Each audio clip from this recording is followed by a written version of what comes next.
Hello everyone. In this video, we shall discuss the negations of propositions and validity of arguments. So first off, let us determine the negation of a conjunction.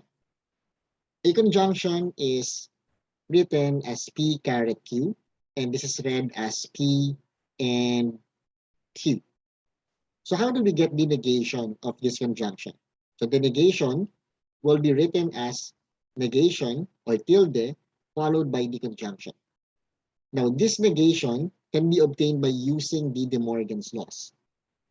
In the De Morgan's laws, the negation of the conjunction is equivalent to the disjunction of the negations.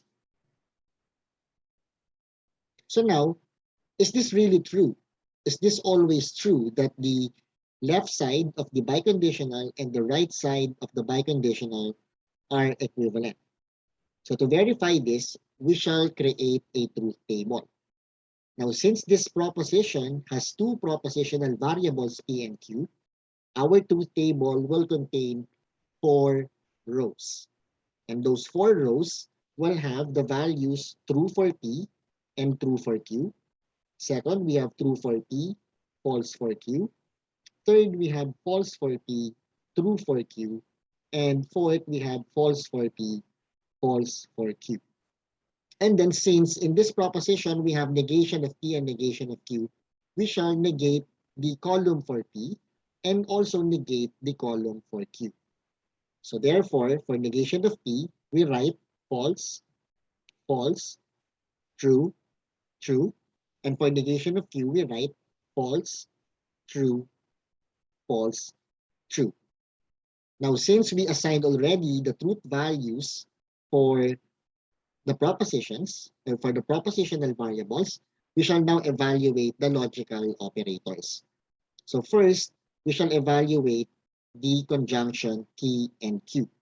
So if we recall, in conjunction, if there's one proposition that is false, then the conjunction is false. So which means in the last 3 rows, the value of the conjunction is false, and it's only true, or it's true only when both of the propositions are true. Now observe that in the left side of this biconditional, we need to negate this conjunction. So to negate the conjunction, we shall negate true, false, false, false, and we shall write false, true, true, and true. And then next, we shall evaluate the disjunction of the negation of P and negation of Q. So for the disjunction, if there's one proposition that is true, then the disjunction is automatically true. It's false only when both propositions are false. Now lastly, we shall evaluate the biconditional. So to evaluate the biconditional, we will be using the blue columns at the left side of the biconditional and at the right side of the biconditional. Now recall that a biconditional is true if the left side and the right side have the same truth values. Now since the blue columns have identical columns, then or have identical values, then the biconditional will have true values. So as you can see, since all of the values here in the final column are true, then we say that this proposition is a tautology. So whenever a biconditional is a tautology, it means that the left side and the right side of the biconditional are equivalent. So which means that whenever we take the negation of a conjunction, we just get the disjunction of the negations. Now next, let us consider this time the negation of a disjunction. So to get the negation of a disjunction, we also use the De Morgan's laws. A disjunction can be written as P or Q. So its negation shall be denoted by negation of P or Q. And by De Morgan's laws, this is equivalent to the conjunction of the negations. So again, in order to show that this left side and right side of the biconditional is or are equivalent, then we shall create a truth table. So using the values earlier from our first verification, for P we have true, true, false, false, and for Q we have true, false, true, false. The negation of P and negation of Q will have false, false, true, true. And for negation of Q, we have false, true, false, true. So again, we will evaluate first the disjunction. So since in the first three rows, at least one of the propositions is true, so therefore the disjunction is true in the first three rows, and in the last row we have false. And then we shall take the negation of true, true, true, false, and we get false, false, false, true. And then next, we shall evaluate the conjunction of the negation of P and negation of Q. So since we're taking the conjunction, if there is a false value, then the conjunction is false. And it's only true whenever, or it's true only when both of the propositions are true. Now, since in the last logical operator, we're taking the biconditional, we compare the blue columns again at the left side and at the right side, and we see that the columns are identical. So which means that in each row, the value of the biconditional is true. So this means that this proposition is a tautology, and that indicates that the left side of the biconditional and the right side of the biconditional are equivalent. So whenever we're taking the negation of a conjunction and disjunction, we just use the disjunction or conjunction of the negations. So let's have an illustration here.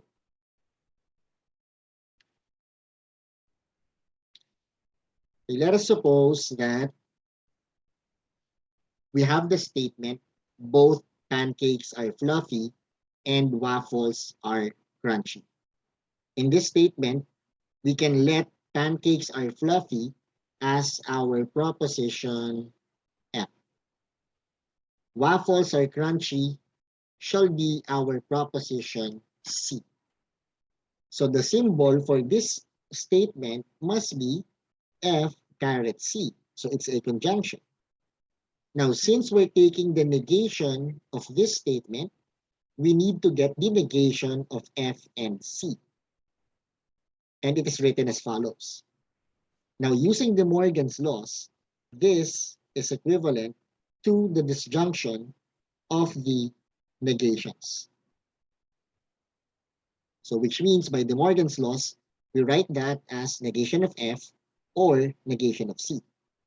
So in statement form, we write the negation as either pancakes are not fluffy, that is the negation of F, and then since we're using the inverted caret symbol, then we use the word or, and then followed by negation of C, which means that waffles are not crunchy.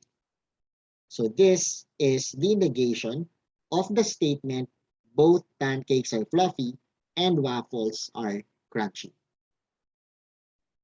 Next, for the negation of disjunction, let's consider the statement, either pancakes are fluffy or waffles are crunchy.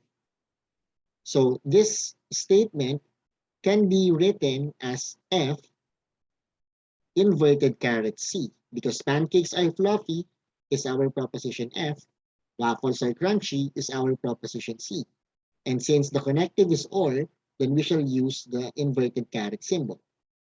Now, since we're taking the negation, we're getting the negation of the quantity of F or C. And by De Morgan's laws, we know that this is the conjunction of the negations of the propositions. So which means that by De Morgan's laws, the negation of the given statement would be both pancakes are not fluffy and waffles are not crunchy. So that is our negation for the given statement. Now next is using material implication. Let's find an equivalent statement to if the CEO is efficient, then the company is in good hands. Okay, what is this material implication? Material implication is a rule of replacement in the following format. P implies Q is equivalent to the negation of P or Q. So this indicates that the if-then statement can be written as a disjunction because we're saying that P implies Q is the same thing as negation of P or Q. So to verify the equivalence of these propositions, then we shall create again a truth table. So we shall assign again the values for P and Q, which are as follows. True, true, true, false, false, true, and we also have false, false. And then since we have negation of P here, so we shall negate the values under P. And so we get false, false, true, true. And then for Q, we just copy true, false, true, false. So now we should evaluate the implication first. So what is the value of P implies Q? Now P implies Q is false when the proposition in the hypothesis is true and the proposition in the conclusion is false. So that's the only time that the implication is false. Now for the rest of the rows, we have true values. And then next, we shall evaluate the disjunction of the negation of P or Q. So for disjunction, whenever we have a true statement, then the disjunction is true. So the first, third, and fourth rows are true, and the second row will be false since both propositions are false. And then these red columns shall be paired in order to evaluate the biconditional. So as we see, the red column at the left side of the biconditional and the red column at the right side of the biconditional are identical. So which means that the values of the biconditional will be true for all of the rows. So which means that this proposition is a tautology. And that indicates that the left side of the biconditional, which is P implies Q, is equivalent to negation of P or Q. So going back into our presentation, the statement, if the CEO is efficient, then the company is in good hands, can be written as E arrow G. So E is the proposition the CEO is efficient, and then the proposition null variable G is the statement the company is in good hands. Now, since this is an if-then statement, we use the arrow symbol. Now, we want to find an equivalent statement to this, but we know that from material implication, E implies G is equivalent to the negation of E or G. So writing this in statement form, we have either the CEO is not efficient or the company is in good hands. So this statement is equivalent to the statement if the CEO is efficient, then the company is in good hands. And that is by material implication. So this negation of conjunction and negation of disjunction are significant whenever we're dealing with like contracts. So in the future, if we have to read some contracts that involves the and, the or, and we're about to negate those statements, then it will help you translate the negation of the conjunction and the disjunction. Okay, now let's move to the validity of arguments. Now there are two types of arguments, inductive argument and deductive argument. Inductive argument shall be discussed in a separate video, but in this video, we shall focus on deductive arguments. So what is a deductive argument? It is a collection of propositions where it is claimed that one of the propositions, called the conclusion, follows directly from the other propositions, which we call the premises of the argument. Now, the general form of an argument would be as follows. If an argument has n premises, then we have premise 1, premise 2, and so on and so forth until we have premise n, and then followed by therefore q, which is our conclusion.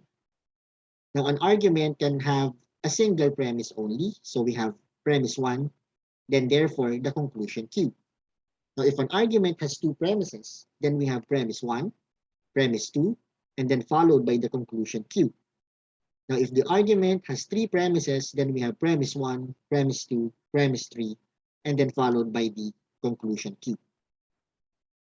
Now, our concern is how do we determine if a particular argument is valid or not? So let us consider the following example. Premise 1 states if the math test item is simple, then the math test item is easy. The second premise states the math test item is simple.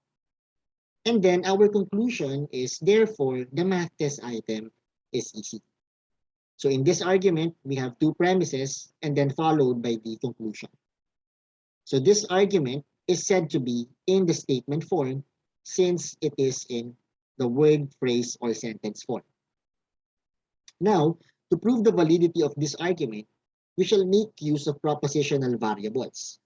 So we shall locate or point out the propositions in the premises and in the conclusion. Now, for this argument, we only have two propositions. The first one is the math test item is simple, and the second one is the math test item is easy. Now, the premise and the conclusion contains the same propositions. We have the math test item is simple, which can be found in premise 1 as well, and then the math test item is easy, which can also be found in premise number 1. So therefore, this argument has only two propositions. So now, we shall make use of variables to represent those propositions. So we let A be the proposition, the math test item is simple, and B is the math test item is easy. So we will use these variables in order to write the symbolic form of the argument. So going back into our premises and conclusion, the first premise is an if-then statement. Now the proposition, the math test item is simple, is represented by the variable A. The math test item is easy is represented by the variable B. And since this premise is an if-then statement, then we write this as A arrow B. Now the second premise says the math test item is simple, but this is just our proposition A. So which means premise 2 can be written as simply A. And then our conclusion states, therefore, the math test item is easy. But this is just our proposition B. So our conclusion will be written as, therefore, B. Now, we have the symbolic form of the argument. So after translating it in the symbolic form, then we need to write this symbolic form into the so-called propositional form of the argument. But before that, let us define how an argument becomes a valid argument. A deductive argument is said to be valid if whenever all the premises are true, then the conclusion is also true. So this only means that whenever we have several premises of the argument followed by the conclusion, this argument will only be valid if all of these are true. So if all of the premises are true, then we're forming the conjunction of all those premises. So since all of these premises are true, the conjunction of true premises will be true according to the truth value of the conjunction. Now, according from the definition of validity, if all the premises are true, then the conclusion is also true. So this if-then statement implies that the conjunction of the premises implies that the conclusion is also true. So this is the propositional form of our argument. And we have to show that this propositional form is a tautology. If this propositional form is not a tautology, then the deductive argument is said to be invalid. Okay, so formally, we say that the deductive argument E1, premise 1, premise 2 up to premise n, followed by the conclusion Q, is valid if and only if the propositional form P1, premise 1, and premise 2, and so on and so forth until premise n implies Q is a tautology. So of course, if we want to show that this propositional form is a tautology, then we need to create a truth table for this propositional form. So going back into our symbolic form earlier, premise 1 is symbolized by A implies B, premise 2 is symbolized by A, and the conclusion Q is symbolized by B. So we have to write this in the propositional form. So since there are only two premises, the propositional form would be premise 1 and premise 2, and we put them inside a grouping symbol, followed by the implication symbol, followed by the conclusion. So the first premise is A implies B. So the first premise, we will write it as A implies B, followed by the end symbol, followed by the second premise, which is A, and then we put them inside a grouping symbol, implies the conclusion Q, which is B. So this is the propositional form of the symbolic form of the argument. So now, so since we already know the propositional form of the argument, then we shall create the truth table for this proposition. So since this proposition has two propositional variables, A and B, the truth table will contain 4 rows. So we shall assign the values for A and B as follows, and then we write the propositional form. So under A and B, we write the appropriate values, and then since this is the innermost grouping symbol, then we need to apply this implication first. Now this implication is false only when the hypothesis is true and the conclusion is false. So the second row will be false and the rest of the rows will be true. And then next, we shall apply the conjunction of this implication with the variable A. So we shall copy the variable A with true, true, false, false, and combine it with the blue column at the left and apply the conjunction. So for the conjunction, once that we have a false value, then the conjunction is false. So the only time that it is true is when both propositions are true. So in here, the last 3 rows, we have false values. And then finally, we shall apply the implication of the green column with the variable B. And in the variable B, we write true, false, true, false. And the implication states that true implies false is false. But from the green columns, we don't see any true implies false. So therefore, this implication will always be true in any of the rows. Because we have true implies true is true. False implies false is true.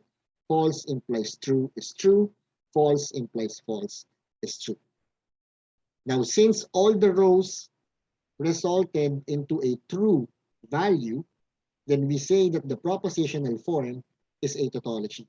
So this is a tautology. And since this propositional form is a tautology, that means the argument about the math test item is simple and easy. It's an argument that is valid. So that's how we validate a deductive argument. So again, from the statement form, we have to write it in symbolic form with the use of propositional variables. And then we need to write it in the propositional form, then create the truth table, If we find out that the truth table will result into an always true proposition, then that means the argument is valid. Okay, next, let's have another example. So let's consider the following argument. Premise 1 states that Jade is in class or Jade eats fruits. That's our first premise. Second premise, Jade is not in class. And our conclusion, therefore, Jade does not eat fruits. So this is the statement form of our argument. So next, we need to write it in symbolic form. So we need to assign propositional variables into our premises. So the propositions here are Jade is in class. That's one proposition. And then the other proposition would be Jade eats fruits. So we shall write A for Jade is in class and then B for Jade eats fruits. Now for premise 2, Jade is not in class is just the negation of Jade is in class. So which means that premise 2 will be written as negation of A. And then for the conclusion, therefore Jade does not eat fruits. This is just the negation of Jade eats fruits. So we write this as negation of B. So our symbolic form will require us to use A and B, and we write our premises and conclusion as follows. Premise 1, Jade is in class or Jade eats fruits. That's A or B. And then premise 2, Jade is not in class. So that's going to be negation of A. And then for the conclusion, therefore Jade does not eat fruits. That's going to be, therefore, negation of B. So this is our symbolic form of the argument. So the next step is to write this in the propositional form. So the propositional form will be premise 1 and premise 2 implies the conclusion.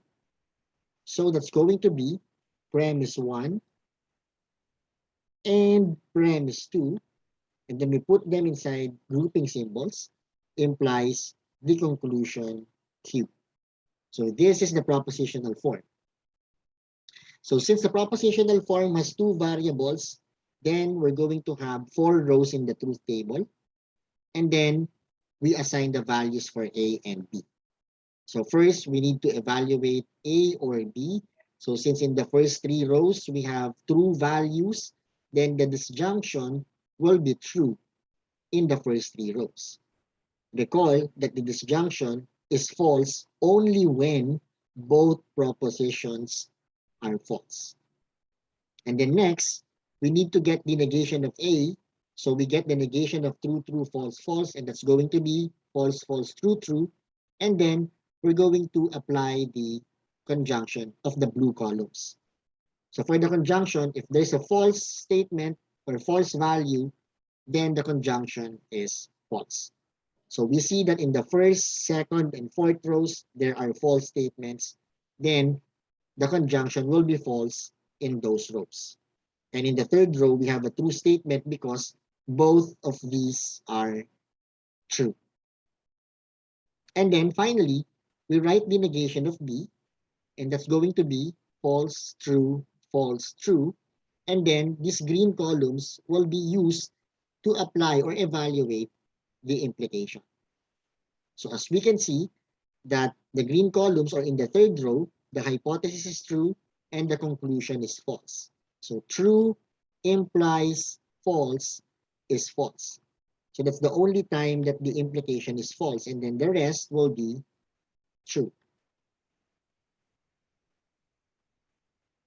So in this case, we found out that this proposition is not always true because in the third row, there's a false value. So which means that this proposition is not a tautology. So since the propositional form is not a tautology, the argument about Jade is invalid. So it's not a valid argument.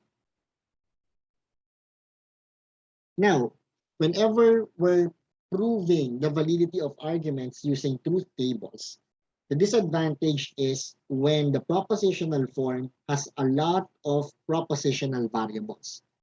We're just lucky that in the previous two examples that our propositional forms only contains two propositional variables. That's why our truth table has only 4 rows. But if the proposition has a lot of propositional variables, then the number of rows of the truth table will increase exponentially. So therefore, we have to find ways in order to prove the validity of arguments. And one way to do that is to be familiar with the rules of inference. Now, the rules of inference are basic and simple arguments that are proven to be valid. So there are like 10 or more rules of inference, but we will just discuss 7 basic rules of inference. And the first one is the rule of addition. So observe here that the form of the addition rule of inference has a single premise followed by a conclusion. So the first premise here contains the proposition P, and then the conclusion is the proposition P or proposition Q. So as an example, let's consider the statement Francis is smart as premise 1. So this will be our proposition P.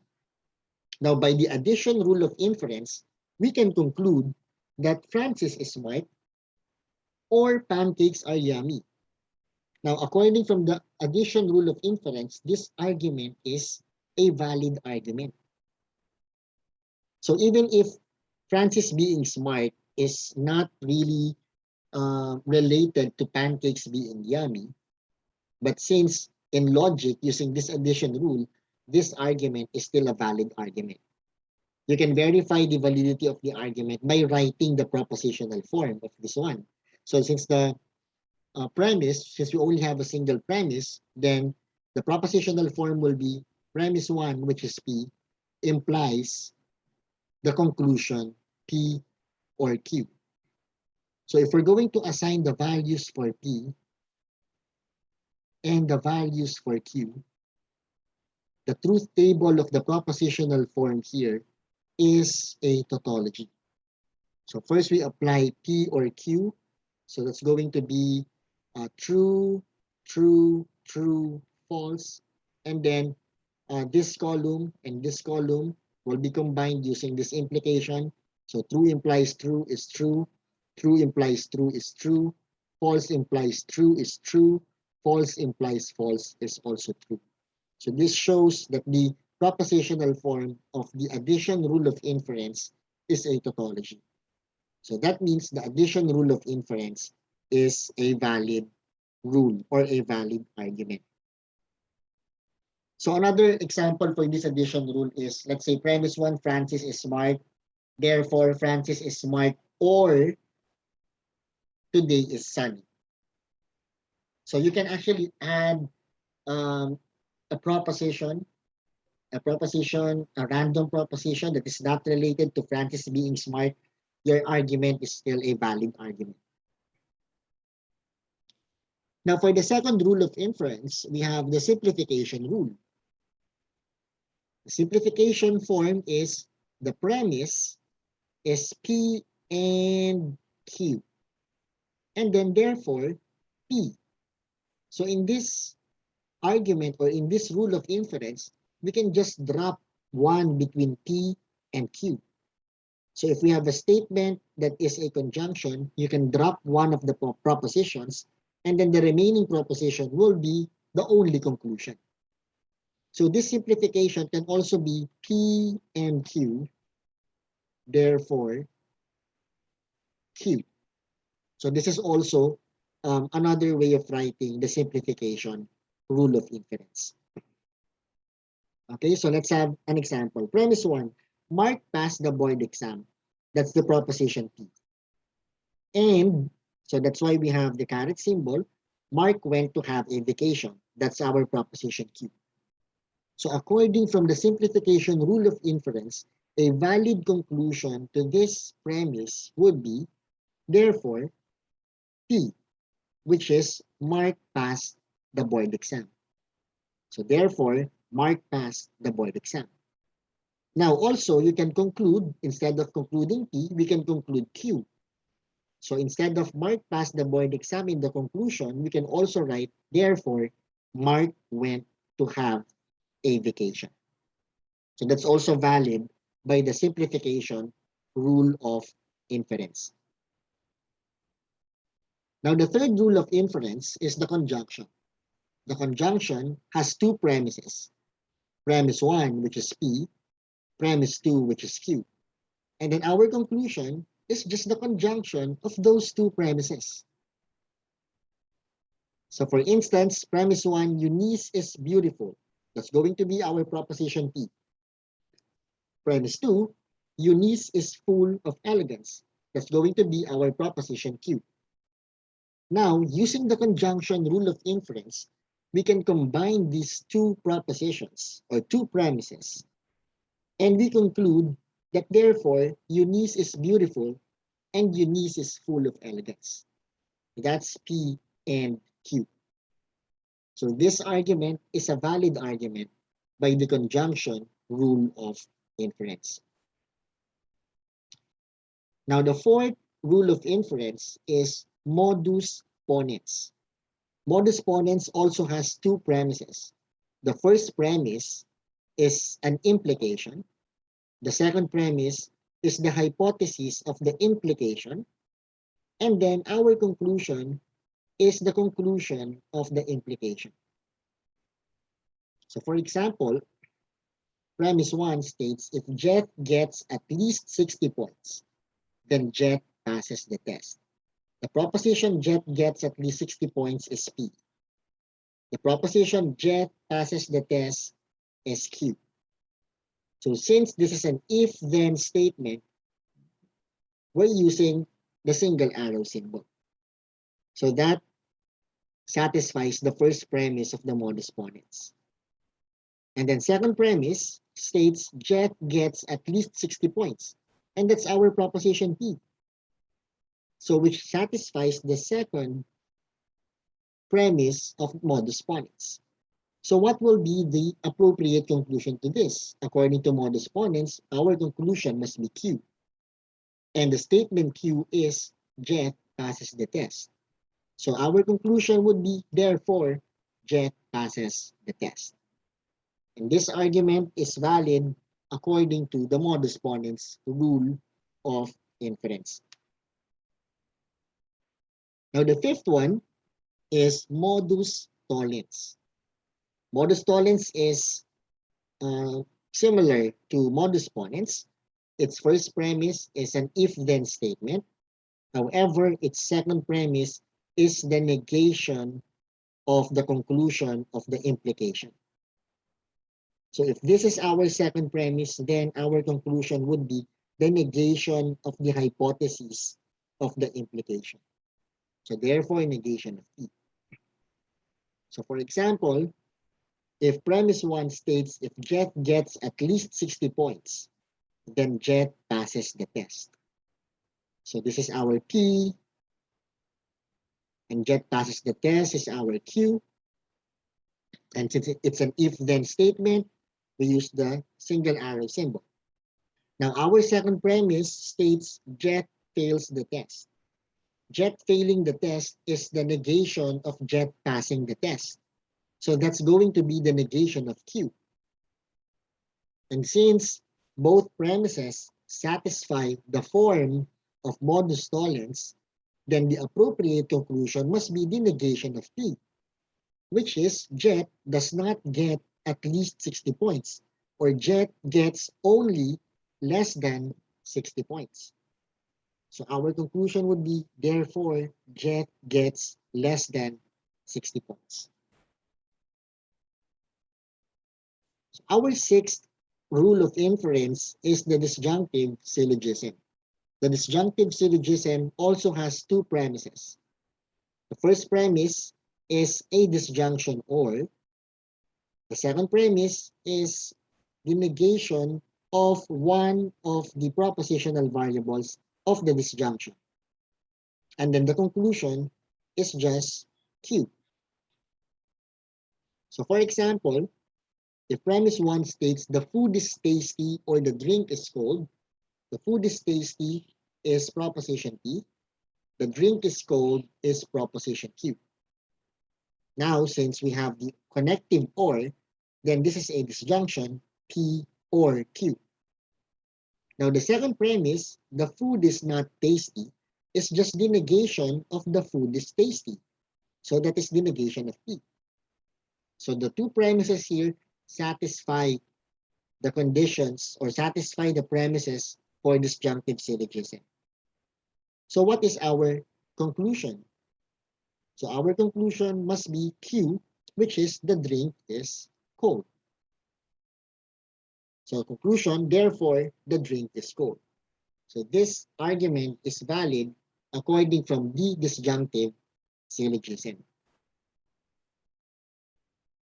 Now our seventh rule of inference is the hypothetical syllogism. The hypothetical syllogism has two premises. The first one is P implies Q. So again, it's an if-then statement. Second premise is Q implies R, which is also an if-then statement.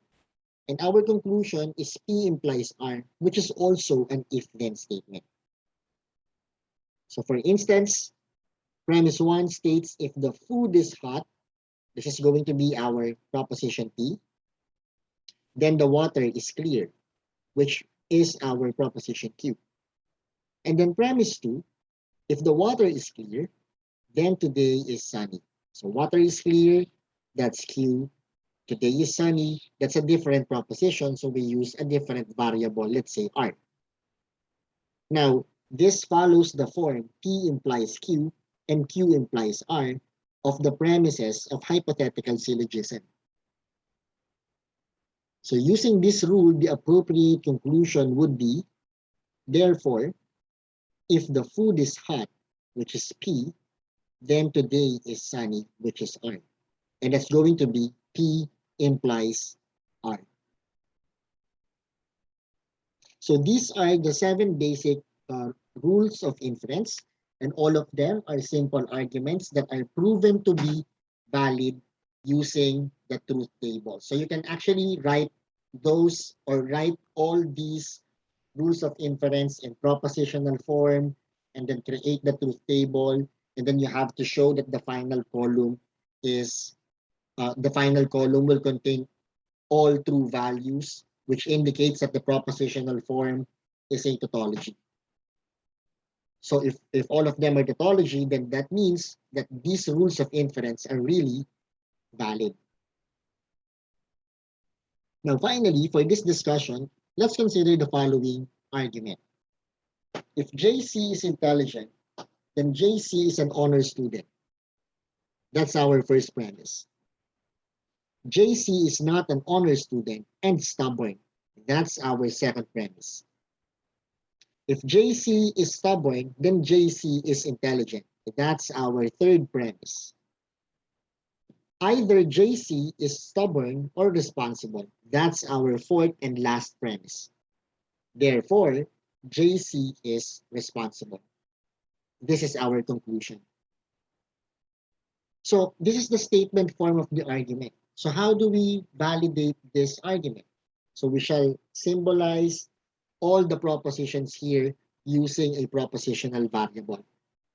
So we can write JC is intelligent as, let's say, A. JC is an honor student as our proposition B.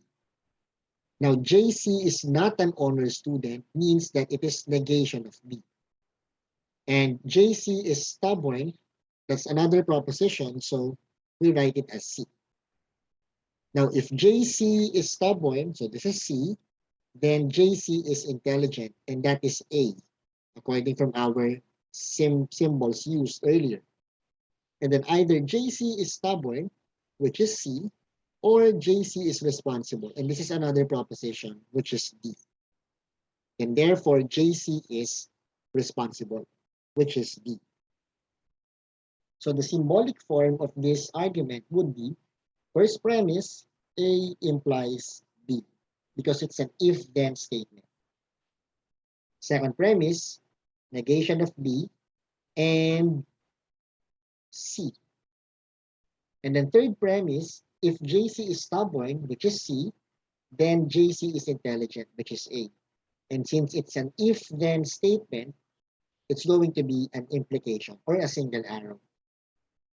And then our fourth premise is JC is stubborn, which is C, or, so using the or symbol, responsible, which is D. And then our conclusion, therefore, D.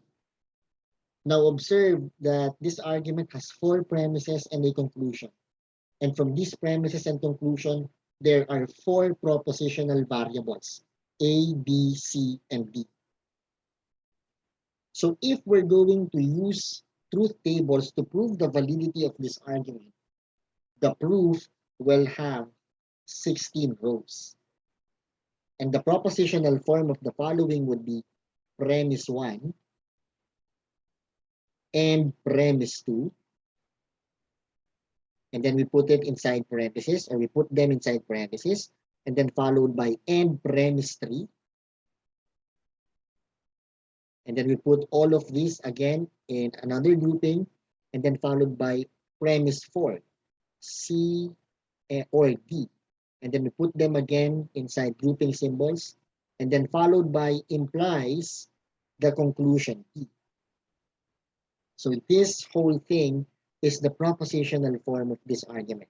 So imagine if you're going to create a truth table, the propositional form is very long, and then you're going to have 16 rows in the table, and then you're going to evaluate like 1, 2, 3, 4, 5, 6, 7, 8 operators just to validate this argument.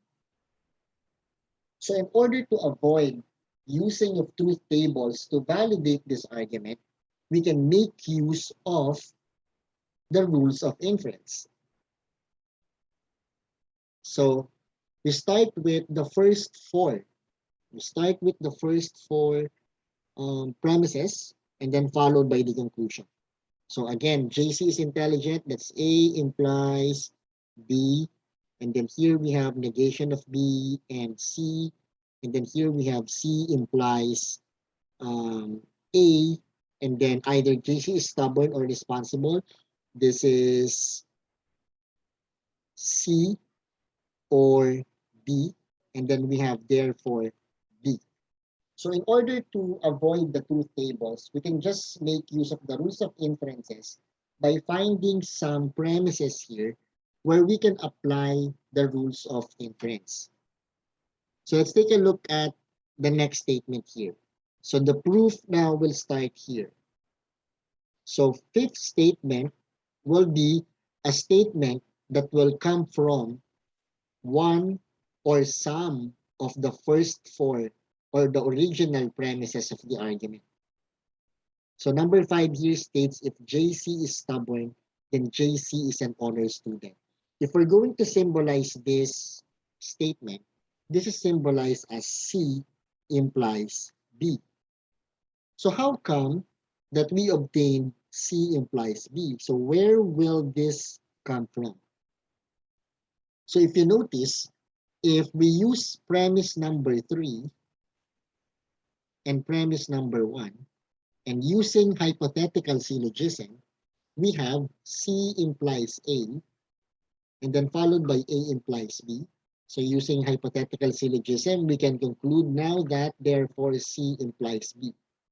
So this statement, number 5, came from premise 3 and premise 1 using hypothetical syllogism. Okay, next. Number 6, JC is not an honor student. JC is not an honor student is negation of B. So where would this come from? Now, negation of B is shown in premise number 2. And premise number 2 is a conjunction. So in that case, we actually used one of the rules of inference. We actually used negation of B and C, and then therefore negation of B. So that means we drop one of the propositions. So whenever we have a conjunction and we drop one of the propositions and conclude the other one, then we're using simplification. So again, let's write it here. 3 and 1 using hypothetical syllogism. This one using 2 using simplification. So simplification applied to premise 2, and we arrive at negation of B. And then, number 7, JC is not stubborn. So JC is not stubborn is symbolized by negation of C. So where would this negation of C come from? So if we look at numbers 5 and 6, so since 5 and 6 are valid conclusions from previous premises, they can also be used as premises for the succeeding statements. So if we use C implies B, our first premise, and then followed by negation of B, we can conclude negation of C. And that is by modus tollens. Okay, so you can look back into the other, into the rules of inference, and you will see that this thing is modus tollens. Okay, so which means that negation of C came from 5 and 6 using modus tollens. And then finally, we conclude that JC is responsible, which is D. And this thing will come from premise 4 and premise 7. So premise 4 is C or D, C or D. Premise 7 is negation of C. And then this is illustrated in one of the rules of inference, C or D, followed by negation of C. We conclude D. And this is by disjunctive syllogism. So that's 4 and 7 using disjunctive syllogism.